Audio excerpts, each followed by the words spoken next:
Oral contraceptives are a reversible method of systemic pharmacological intervention used to prevent pregnancy. These combined formulations, like the circular pack shown here, utilize synthetic forms of the female sex hormones estrogen and progestin. To prevent pregnancy, the pill interrupts three physiological prerequisites. First, the ovaries, where ovulation occurs.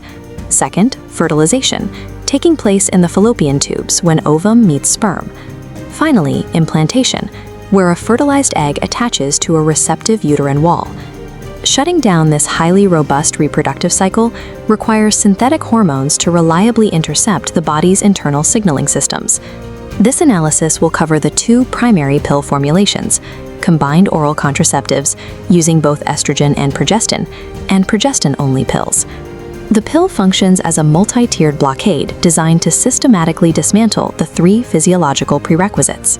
Evaluating this efficacy requires looking at the body from the top down, beginning with brain endocrinology and ending with localized tissue barriers. Combined oral contraceptives utilize a primary mechanism of action, the inhibition of ovulation. In a natural cycle, the hypothalamic-pituitary-ovarian axis functions as a network. The hypothalamus releases gonadotropin-releasing hormone, GnRH, to the pituitary gland. The pituitary responds by releasing follicle-stimulating hormone and luteinizing hormone down to the ovaries to trigger egg development. When taken, synthetic estrogen and progestin enter the bloodstream, interacting with this endocrine pathway. They bind to receptors in the hypothalamus and pituitary, triggering a negative feedback loop. This mimics a state where an egg was already released, causing the hypothalamus to suppress GnRH production. Decreased GnRH prevents the pituitary to releasing SSH and LH, effectively halting the signal flow to the ovaries. The most significant outcome is the elimination of the LH surge, the biochemical trigger required for an ovary to release an egg.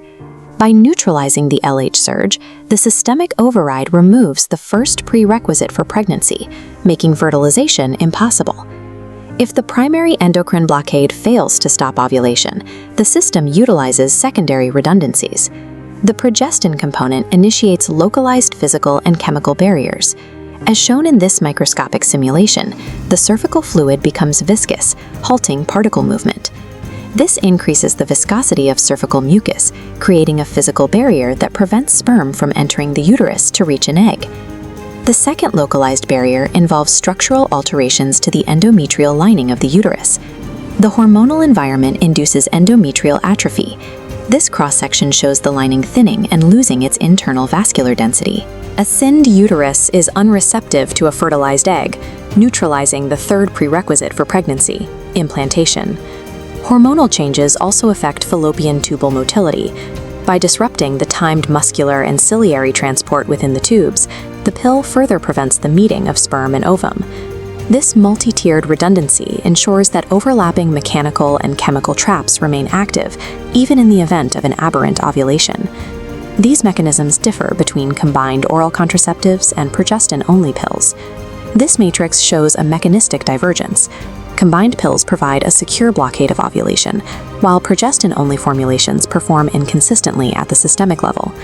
Because of this, progestin-only pills rely almost entirely on localized barriers, specifically cervical mucus thickening, to prevent pregnancy. Patients on progestin-only formulations must adhere to strict daily administration timing to maintain that mucus barrier. This data visualization shows that with perfect use, efficacy exceeds 99%. However, under typical use, the efficacy rate drops to roughly 91%. Removing synthetic estrogen shifts the drug strategy to a localized physical barrier, narrowing the margin for human error. Looking past the reproductive tract, we can observe the holistic impact of continuous endocrine modulation on the entire body. Hijacking the HPO axis yields documented clinical benefits separate from contraception. These include regulated menstrual cycles, reduced menstrual pain, and a decreased risk of endometrial and ovarian cancers. Introducing continuous synthetic hormones also requires physiological trade-offs. Common side effects include nausea, breast tenderness, and breakthrough bleeding. As seen in this microscopic simulation, there is a rare but severe risk of thromboembolism, where blood cells aggregate to form structural clots. This cardiovascular risk is primarily attributed to the synthetic estrogen component rather than the progestin. The pill achieves high clinical efficacy by engineering a multi-level collapse of the reproductive timeline. Oral contraceptives function as a systemic override that leverages internal feedback loops to suspend human reproduction on demand.